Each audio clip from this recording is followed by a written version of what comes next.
وعلى آلك وأصحابك يا سيدي يا حبيب الله الصلاة والسلام عليك يا سيدي يا رسول الله وعلى آلك وأصحابك يا سیدی یا حبیب اللہ۔ اللہ تعالیٰ کی حمد و ثنا اس کے پیارے محبوب صلی اللہ علیہ وسلم کی بارگاہ میں ہدیہ درود و سلام کے بعد یہ دعا ہے کہ پروردگار عالم ہمیں قرآن مجید پڑھنے کی، سمجھنے کی، عمل کرنے کی توفیق عطا فرمائے۔ سورہ انفال کی آیت نمبر 36 کا ترجمہ سماعت فرمائیں۔ ان الذین کفروا، بے شک وہ لوگ جنہوں نے کفر کیا، ينفقون اموالهم، وہ اپنا مال خرچ کرتے ہیں، لیصدوا عن سبیل اللہ، تاکہ وہ اللہ کے راستے سے روکیں، فسينفقونها ثم تكون عليهم حسرة ثم يغلبون، تو ان قریب خرچ کریں گے وہ یہ اپنا مال، اور پھر اوپر سے وہ نادم بھی ہوں گے اور پھر مغلوب بنا دیے گئے۔ والذین کفروا، وہ لوگ جنہوں نے کفر اختیار کیا، الی جہنم یحشرون، ان کو دوزخ کی طرف جانا ہوگا، جمع ہونا ہوگا۔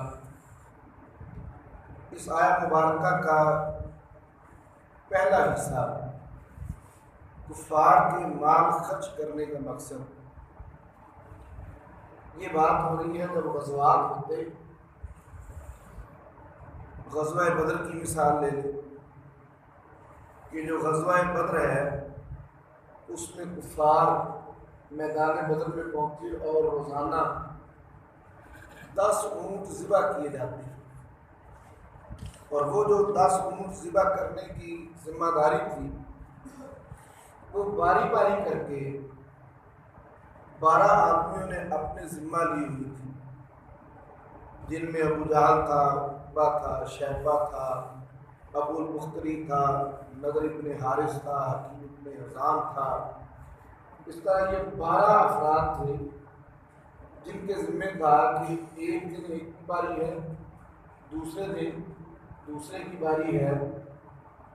تو وہ جو مال خرچ کر رہے ہیں کہ روزانہ اتنے سارے اونٹ، پھر میدان جنگ میں جو جنگی سامان کی ضرورت ہے، تلواریں ہیں، زرہیں ہیں، کپڑے ہیں، خیمے ہیں، ان سب پر مال کا خرچ کرنا۔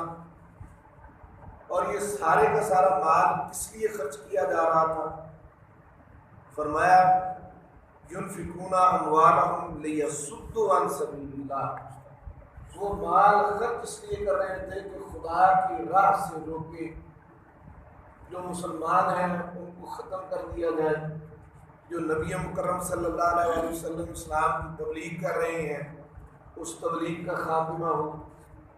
اپنے مال کو تو وہ خرچ کر رہے ہیں، بلکہ ساتھ ارشاد فرمایا فَسَيُنْفِقُونَهَا ثُمَّ تَكُونُ عَلَيْهِمْ حَسْرَةً ثُمَّ يُغْلَبُونَ، ان قریب وہ اور مال خرچ کریں گے اور پھر اس مال خرچ کرنے پر وہ نادم بھی ہوں گے، انہیں ندامت بھی ہوگی، کیونکہ ثُمَّ يُغْلَبُونَ، انہیں پھر مغلوب کر دیا جائے گا، یعنی وہ شکست کھا جائیں گے آخرکار۔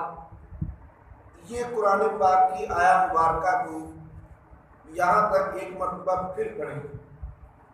ان الذین کفروا، بے شک وہ لوگ جنہوں نے کفر کیا، ينفقون اموالهم، وہ اپنے مال کو خرچ کرتے ہیں، لیصدوا عن سبیل اللہ، کہ وہ اللہ تعالیٰ کے راستے سے روکیں، فَسَيُنْفِقُونَهَا ثُمَّ تَكُونُ عَلَيْهِمْ حَسْرَةً ثُمَّ يُغْلَبُونَ، پھر ان قریب خرچ کریں گے وہ یہ مال، پھر ہوں گے وہ اس پر نادم اور پھر وہ مغلوب بھی ہو جائیں گے۔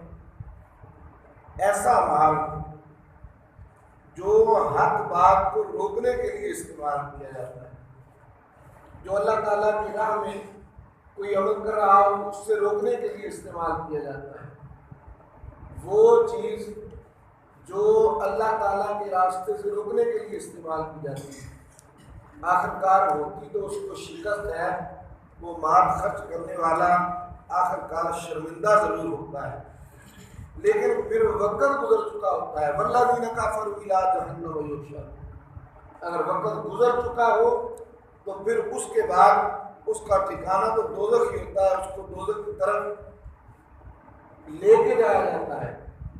کیوں؟ اس نے اللہ کی راہ سے روکا ہے، اس نے دین کے کام سے روکا ہے۔ اللہ تعالیٰ نے یہاں ان کفار کا خاصہ ذکر کیا، کیونکہ اس سے پہلی آیت میں ان کا تذکرہ تھا جو کعبۃ اللہ کا طواف کرتے ہوئے تالیاں سیٹیاں بجانے کو عبادت سمجھتے تھے، اور ان کو فرمایا یہ عبادت نہیں ہے، تم عذاب چکھو۔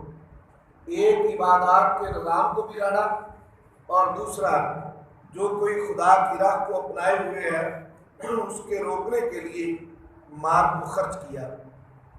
اس آیت مبارکہ سے ہمارے لیے کیا سبق ہے؟ ہمارے لیے سبق یہ ہے کہ ہمیں کبھی بھی اپنا مال ایسی جگہ پر خرچ نہیں کرنا چاہیے جہاں پر وہ دین سے کسی معاملے کے رکنے کا سبب بن رہا ہے۔ یہ بڑا میں آج کے دور میں یہ بات کرنی نسبتاً آسان ہے اور سمجھانی بھی آسان ہے کہ دین کا لبادہ اوڑھ کر آپ کو بہت سارے لوگ ملیں گے، حقیقت میں وہ دین کو نقصان پہنچا رہے ہیں۔ بہت سے لوگ پاکستان کے محب بن کر لبادہ اوڑھے ہوئے ہوں گے، لیکن حقیقت میں وہ پاکستان کو نقصان پہنچا رہے ہوں گے۔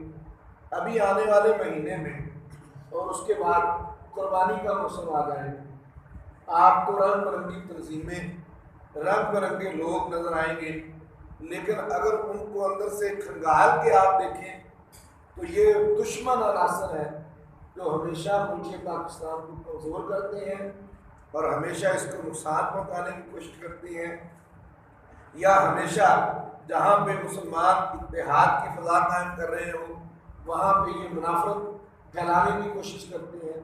تو اپنے مال کو وہاں خرچ نہ کرو جہاں آپ کو معلوم ہو جائے کہ یہ صحیح استعمال نہیں ہوگا۔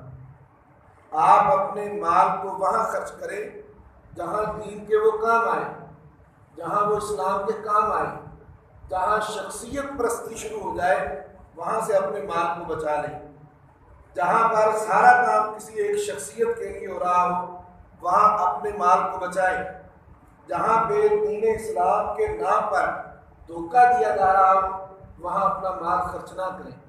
اسی لیے اسلام نے بڑا خوبصورت ایک کرائٹیریا دیا ہے، وہ یہ ہے کہ اپنے قرب و جوار میں پہلے اپنے مال کو خرچ کریں۔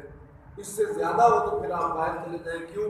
اس لیے کہ انسان کو اپنے قرب و جوار میں تمام حالات کا پتہ ہوتا ہے۔ تو اپنے مال کو، یہاں تھا کفار کی بات، ان کو پتہ تھا اور مقصد کا بھی پتہ تھا کہ اس مقصد کے لیے یہ مال خرچ ہو رہا ہے۔ میں آج کے دور کی بات کر رہا ہوں کہ ہمیں معلوم نہیں ہوتا کہ یہ مال کہاں خرچ ہوگا، ہمیں یہ معلوم کرنا چاہیے، اور ہم بحیثیت مسلمان مال بھی خرچ کریں اور غلط جگہ پہ خرچ ہو جائے تو اس کا فائدہ نہیں ہے، اس کا نقصان ہے۔ تو اس لیے اپنے مال کو خدا کی راہ میں خرچ کریں تاکہ جزا ملے، نہ کہ ایسی جگہ پہ خرچ کریں جہاں سے الٹی سزا کی کوئی صورت بن جائے۔